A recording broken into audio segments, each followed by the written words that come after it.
यहाँ श्रीमद् भगवद गीता के न्यूनतम गहन प्रेरणास्पद और ध्यान योग्य विचार दिए जा रहे हैं, जो उसके विभिन्न अध्यायों और श्लोकों से सार रूप में लिए गए हैं। ये विचार आत्मचिंतन, कर्म, भक्ति, ज्ञान और योग के संदर्भ में हैं। श्री विचार श्रीमद् भगवद गीता से प्रेरित। 1. आत्मा अजन्मा, अविनाशी और शाश्वत है। 2. जो हुआ अच्छा हुआ, जो हो रहा है अच्छा हो रहा है। कर्म करो, फल की चिंता मत करो। श्योर, जो मोह से मुक्त है वही सच्चा ज्ञानी है। मृत्यु शरीर की है, आत्मा की नहीं। समत्वन योग उच्यते, संभाव ही योग है। भक्ति से बड़ा कोई मार्ग नहीं। क्रोध से भ्रम होता है, भ्रम से बुद्धि नष्ट होती है। ज्ञान अग्नि पापों को भस्म कर देता है। डेथ, जिसने इंद्रियों को वश में कर लिया वही स्थिर बुद्धि है। जो तृष्णा त्यागता है वही सुखी होता है। डॉल, अहंकार विनाश का कारण है। न कर्म त्याग आवश्यक है, न कर्मफल की आस। जिसने मन को जीत लिया उसके लिए संसार स्वयं मित्र है। 32. तटस्थता आत्मा का धर्म है। सीट, अनासक्त होकर कर्म करना ही कर्मयोग है। शबिन, जानी भक्त मुझे प्रिय हैं। जो जैसा भाव करता है मैं वैसा ही उसका हो जाता हूँ। नींद, भोग की इच्छा बंधन है। जैसी शरीर नाशवान है, आत्मा अजर अमर है। मनुष्य स्वयं अपना मित्र है, स्वयं शत्रु भी। आत्मबोध ही मोक्ष का द्वार है। 23. रजोगुण बंधन का कारण है। जिशिस, जो काल के रहस्य को जानता है वही मृत्यु पर विजय पाता है। जितेंद्रिय ही सच्चा तपस्वी है। जिस परमात्मा सबके हृदय में स्थित है। यज्ञ भाव से किया गया कर्म शुद्ध होता है। मोह मृत्यु का कारण है। आत्मजानी को शस्त्र भी नहीं काट सकते। जो मन को नहीं जीतता वह सदा दुखी रहता है। 31. सच्चा जान आत्मा को जानना है। मोह, माया और ममता ये बंधन के रूप हैं। जो वस्त्र की तरह शरीर बदलता है वह आत्मा है। श्रद्धा से ही ज्ञान की प्राप्ति होती है। ज्ञानी पुरुष दुख सुख से ऊपर होता है। 6. अन्य भक्ति से ही पूर्णता संभव है। मन को नियंत्रित कर ही योग संभव है। अव्यक्त से व्यक्त की उत्पत्ति होती है। जो कर्म से नहीं बंधता वही मुक्त है। योगी तपस्वी से श्रेष्ठ होता है। फॉर इंद्रियों का निग्रह आत्मविजय है। सत्य, क्षमा, दया ये आत्मगुण है। 43. जब मन शुद्ध होता है तब आत्मा प्रकट होती है।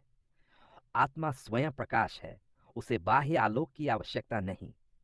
योग कर्मसु कौशलम, कुशलता से किया गया कर्म ही योग है। ज्ञान बिना कर्म अंधा है और कर्म बिना ज्ञान अधूरा। जो हर स्थिति में शांत है वही सच्चा योगी है। 48. भोग की चाहना ही दुख का मूल है। दिनाएं जो कर्मफल से विरक्त है वह मुक्त है। सत्वगुण ज्ञान का जन्म देता है।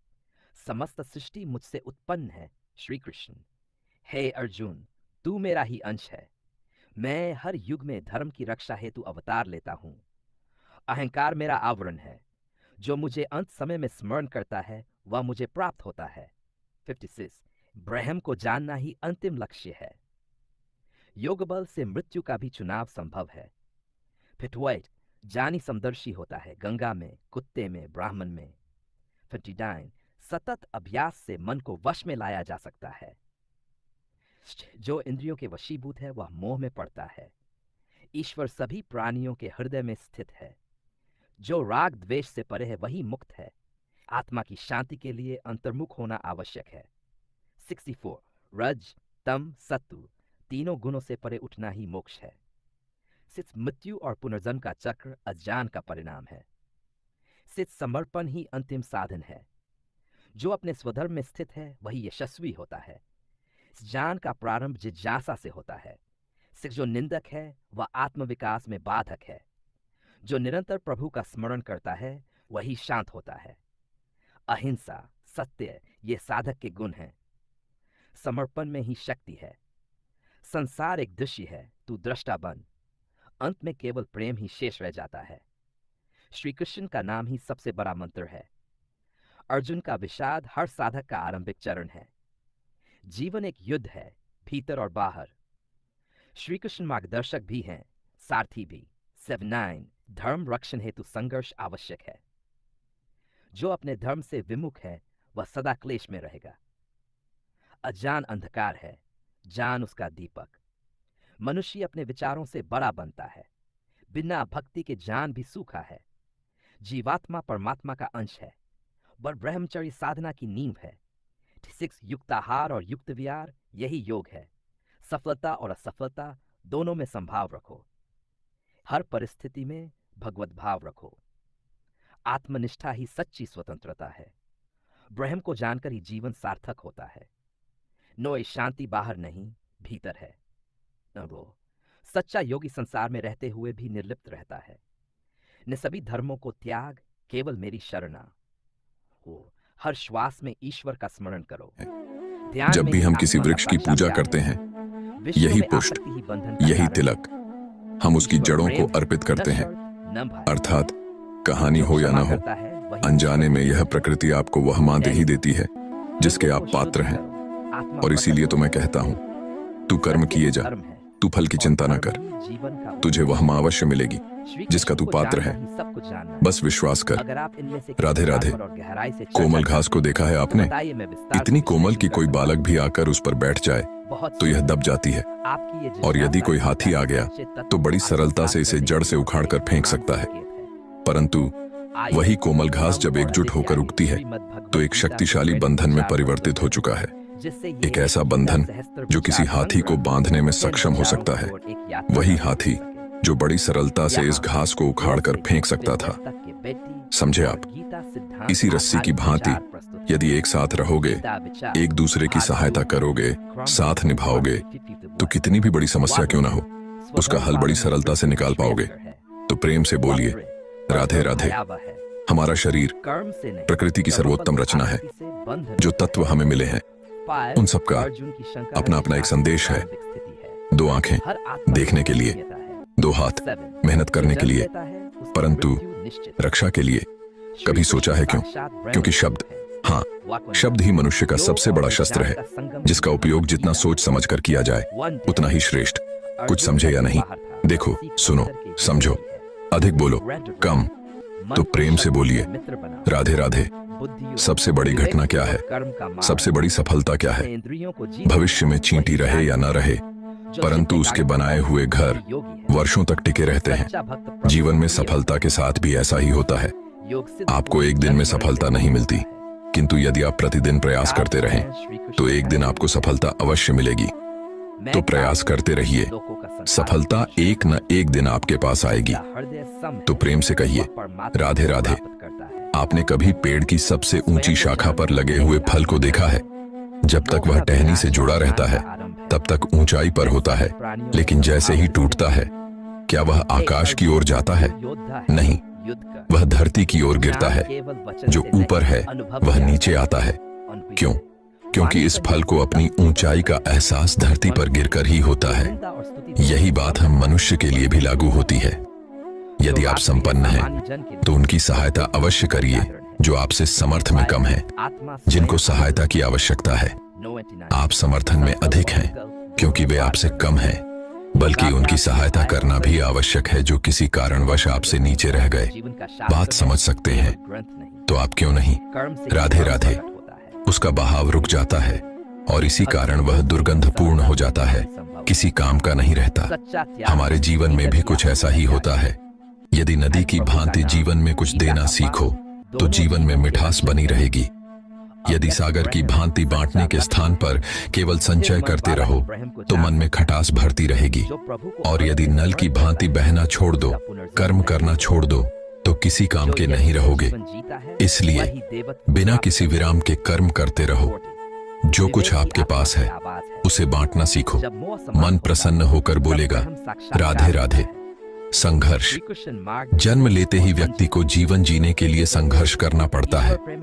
कभी अपने लक्ष्य को प्राप्त करने के लिए संघर्ष करना पड़ता है, तो कभी जो प्राप्त किया उसे बचाए रखना। तैरना सीखना है तो जल में प्रवेश करना ही होगा। ठहरने के पांव में छाले पड़ते हैं। जो नित्य चलते हैं वही अपने लक्ष्य तक अवश्य पहुंचते हैं। इसलिए स्मरण रखिए, जीवन तभी तक है जब तक कर्म करोगे। तो संघर्ष करते रहिए, कष्ट को भूल जाइए और मेरे साथ प्रेम से कहिए, राधे राधे। इच्छा, निर्णय और निश्चय ये शब्द हमने अपने जीवन में कई बार सुने हैं। इच्छा होती है, किंतु क्या केवल इच्छा करने से कुछ बदलता है? क्या केवल इच्छा करने से कुछ प्राप्त होता है? बंजारा धरती पर रहने वाले व्यक्ति की इच्छा होती है कि उसे मीठा जल मिल जाए, किंतु उसे नहीं मिलता। जिसने कुआं खोदने का निर्णय कर लिया वही जल प्राप्त करता है। संगीत। इसलिए जीवन में केवल इच्छा ना करें, निर्णय लें और फिर निश्चय करें, सब मिलेगा। तो प्रेम से बोलो राधे राधे। हमारे जीवन में शिक्षक बड़ा महत्वपूर्ण होता है।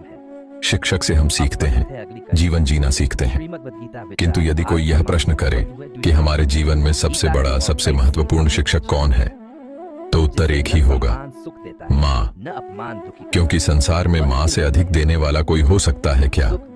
नहीं। कोई रहेगा अध्यापक जो पहले आपकी परीक्षा ले और बाद में आपको सिखाए, या कहो कि परीक्षा देते देते आप स्वयं ही सीख जाएंगे। यह शिक्षक है अनुभव।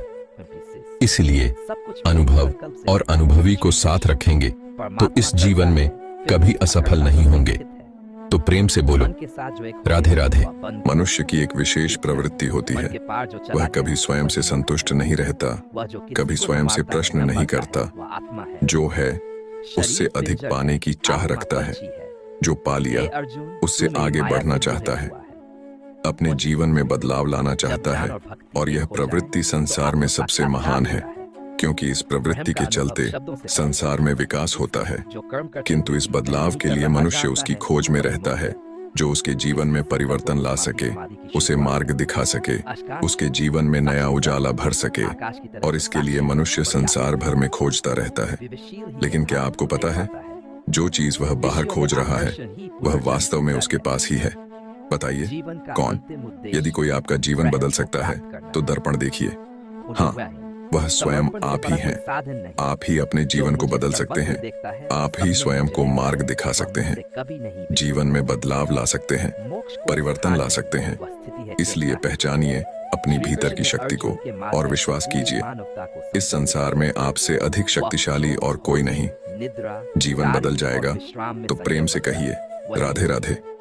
कुछ पक्षियों को देखा है मैंने, जीवन भर घोंसला बनाते रहते हैं, यहाँ से डाली लेकर वहां से तिनका लाते हैं, सदा इसी कार्य में लगे रहते हैं कि अपना घोंसला बना सकें। और इसी कार्य में इतने खो जाते हैं कि स्वयं के पंखों के अस्तित्व के विषय में भूल ही जाते हैं। भूल जाते हैं कि उनके पास एक विशाल आकाश भी है उड़ने के लिए। और फिर यह जीवन घोंसले की आहुति चढ़ जाता है। हम मनुष्यों के साथ भी यही होता है। जीवन जीने के लिए धन कमाने में इतने व्यस्त हो जाते हैं कि हमें यह भी भूल जाता है हमें जीना भी है। संगीत। संगीत। इस खुले आकाश में तो प्रेम से बोलिए राधे राधे। यत्र नारेस्तु पूज्यन्ते रमणते तत्र देवता। अर्थात जहां नारी की पूजा होती है वहां देवता वास करते हैं। हम सब इस बात को मानते हैं, किंतु अपनाते कितना है? अब आप कहेंगे हम स्त्रियों को सबके सामने सम्मान देते हैं, उनके जन्म दिवस पर या विवाह की वर्षगांठ पर हम उन्हें उपहार भी देते हैं, आदित्य आदि। किंतु क्या यह पर्याप्त है? आप सोचिए, एक स्त्री अपने पति के लिए, अपने पिता के लिए, अपने पुत्र के लिए, अपने भाई के लिए क्या क्या नहीं करती, और हम क्या केवल एक भेंट देकर उसे संतुष्ट मान लेंगे? स्त्री को स्वर्ण आभूषण नहीं चाहिए, महंगे वस्त्र नहीं चाहिए, उसे चाहिए आपका सम्मान, सबके सामने भी और एकांत में भी।